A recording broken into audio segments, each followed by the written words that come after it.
This question came in 2002 for EC for 2 marks.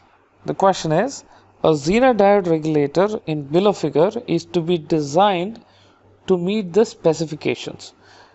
That is, the load current should be 10 milliamperes, that is mentioned here.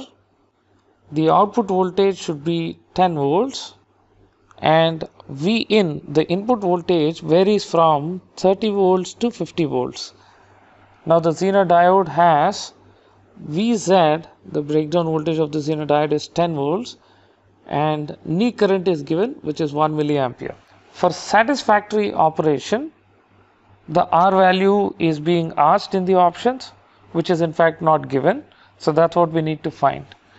So first thing to start, just to have a pictorial view, I'll always draw the Zener diode characteristics where the breakdown voltage is given, which is 10 volts.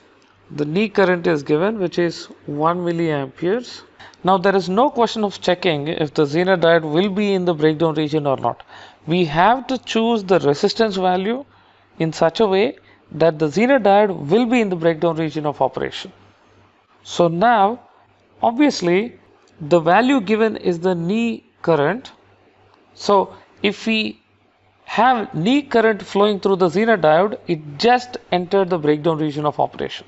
When it just entered breakdown region of operation, it should enter for the minimum input voltage that we apply, that is 30 volts. So we will check for 30 volts and make sure the Zener diode enters the breakdown region. For that, what should be the resistance value? So let me take the equivalent circuit where the Zener diode is modeled as a voltage source and we have some load where it is going to draw 10 milliamperes, and we know at 30 volts of input applied voltage, the current that is flowing through the Zener diode, we are assuming it to be knee current, which is 1 milliamperes, and the voltage across the Zener diode is 10 volts. Now in this case, the total current flowing through the current limiting resistor is 1 milliampere plus 10 milliamperes, which is 11 milliamperes. So the voltage across the resistor will be R times 11 milliamperes. That's the voltage across the resistor, and the voltage here is 10 volts. Now the voltage across the resistor plus the voltage across the Zener diode should be equal to the input applied voltage. So from here we can find what is R, which is equal to 30 minus 10 volts, which is 20 volts, divided by 11 milliamperes. This value will be 18 ohms. Now we got a resistance value. Now let's see, as the options, they have given the ranges or less than or greater than kind of.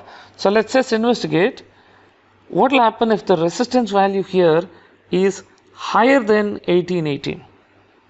Then the amount of current flowing through the circuit for 30 volts would be less, which means the current flowing through the Zener diode would be less than 1 milliampere. If it is less than 1 milliampere, the Zener diode wouldn't enter into the breakdown region. So hence, resistance value greater than 18 is a wrong value. We cannot have resistance value greater than that. Resistance value should be less than 18 ohms.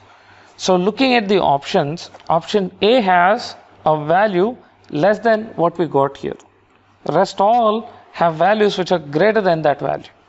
So hence we can say that the option A is correct, where the resistance value should be less than or equal to 1800 ohms. Now we might have another question before we complete, that is, oh, what about this 50 volts?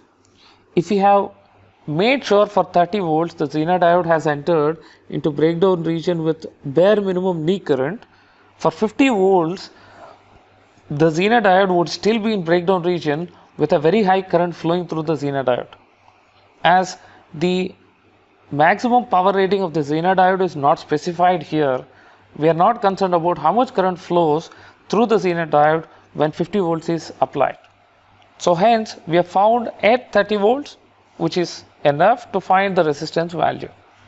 If you like the video, please give a thumbs up. If you haven't subscribed yet, please do subscribe, and thank you for watching.